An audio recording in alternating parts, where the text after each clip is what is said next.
PBBM hinikayat ang taong bayan na isumbong ang mga maanumalyang flood control project sa kanilang lugar. Magbabalita si Eden Suarez Santos. Eden. Yes, Wedge, ginawa mismo ni Pangulong Ferdinand Marcos Jr. ang panawagan sa kanyang press briefing kanina dito sa Malacanang, kaugnay pa rin ng patuloy na umiinit na issue ng umano'y korupsyon sa mga flood control projects sa bansa. Mismong si Pangulong Ferdinand Marcos Jr. ang nanguna sa launching ng website na www.sumbongsapangulo.ph.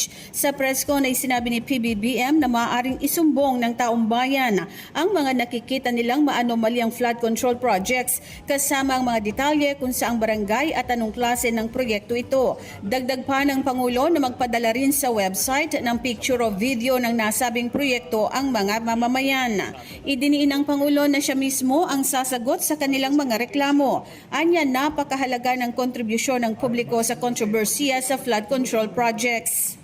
Ngayon, meron na kayo malalapitan. Ito, ang lalapitan na ngayon ninyo, ako mismo.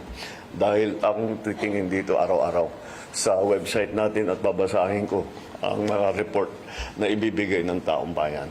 So, this is the first step. We are going to keep going.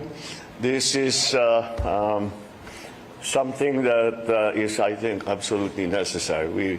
We have to clean our ranks. This is it might be a little painful. Baka masangkot dyan yung mga tao na malapit sa atin. Ngunit kahit malapit sila sa atin, mas malapit naman siguro sa puso natin yung taong bayan. Kaya sila ang unahin natin. Sa kanyang presentasyon, kinumpirma ng Pangulo na nasa website ng listahan ng mahigit 9,000 flood control projects sa iba't ibang lugar sa Pilipinas. Ang mga proyektong ito ay mula July 2022 hanggang May 2025 na nagkakahalaga ng 545.64 billion pesos. Kapuna-punaan niya na mula sa 9,885 flood control projects ay lumilitaw na 6,021 o katumbas ng 60.91% sa mga ito ang walang specifications. Nakakabahala din anyang nadiskubre na pare-parehong halaga ng mga flood control projects sa iba't ibang lugar. Idiniin pa ng Pangulo na ang 20% ng mahigit 545 billion pesos na flood control projects ay napunta lamang sa 15 contractors at 5 sa mga ito ay may proyekto sa buong bansa. Wedge, batay pa sa National Adaptation Plan of the Philippines 2023-2050, kabilang sa top 10 flood-prone provinces ang Pampanga, Nueva Ecija, Pangasinan, Tarlac, gayon din ang Bulacan, Metro Manila, Maguindanao, North Cotabato, Oriental Mindoro at Ilocos Norte.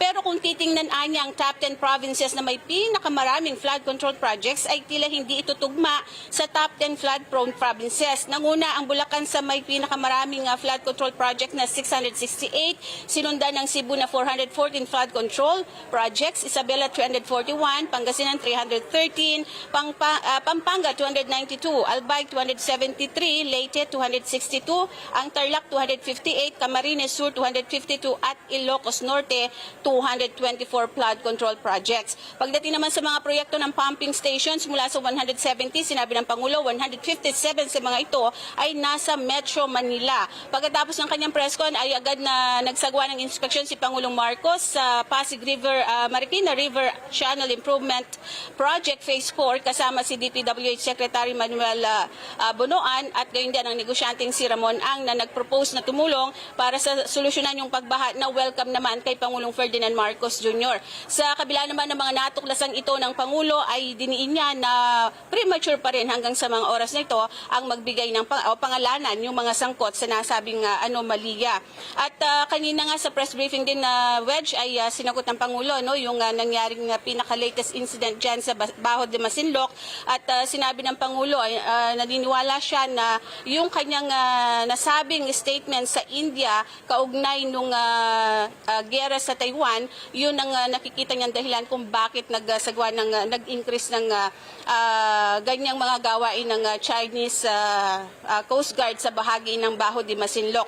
Pero sinabi niya na wala wala siyang direktiba na umalis yung tropa ng ating bansa sa Baho de Masinloc at sabi niya hindi atras, hindi tayo magbaback out kung dahil lang tayo natakot. Matapang nga niya ang mga tropa ng Pilipinas at matatapang ang mga Pilipino. Wedge? Wala pang inilalabas na listahan ng mga kongresista o mga politikong konektado dyan sa issue ng mga flood control projects ang Pangulo? Wedge, walang binanggit, hindi nagbigay ng pangalan, listahan ng Pangulo kanina na isa sa in-expect nga din sana natin na baka nga mag-anunsyo ng mga sangkot dito. Pero sabi niya premature pa nga daw, kailangan maging patas, hindi tayo pwedeng magturo agad, magturo o mag-point fingers kung sino-sino itong mga to. Pero nagbigay siya ng mga listahan ng mga contractors, yung 15 contractors na may mga proyekto sa flood control sa ating pamahalaan. Mamaya sa Mata ng Agila, ibibigay natin yan sa ating report dahil medyo marami itong mga to. Pero yung kongresista, kung senador o mga mayor, governor na sangkot dito sa mga maanumalyang flood control projects, wala siyang ibinigay na pangalan mismo, Wedge. Maraming salamat si Eden Suarez.